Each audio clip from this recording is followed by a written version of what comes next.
सर्व ठाणे महानगरपालिका आयुक्त, अतिरिक्त आयुक्त, उपायुक्त, मुख्यालय, प्रशासकीय घनकचरा विभागाचे उपायुक्त, सहाय्यक आयुक्त या सर्वांना आज आम्ही समोर ठाणे महानगरपालिकेतील काही कंत्राटी कर्मचारी आहेत. हे कंत्राटी कर्मचारी हे बोर्ड घेऊन का उभे राहिलेले आहेत?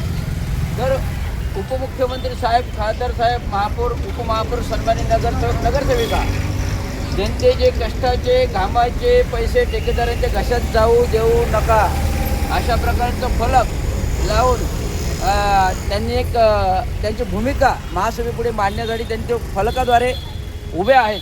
आणि ठाणे महापालिकेत 5,000 विभागीय कंत्राटी कामगार आहेत. विविध क्षेत्रीय विभागानुसार 9 प्रभाग समितीनिहाय 5,000 कंत्राटी कर्मचारी आहेत. ठेकेदार मुक्त करून या कर्मचाऱ्यांची मागणी अशी आहे की तुम्ही ठेकेदार कॉन्ट्रॅक्ट पद्धतीने कॉन्ट्रॅक्टराकडून मुक्त करा आणि आम्हाला महानगरपालिका सेवेमध्ये कॉन्ट्रॅक्ट पद्धतीने घ्या, कायमस्वरूपी पण कॉन्ट्रॅक्ट पद्धतीने घ्या.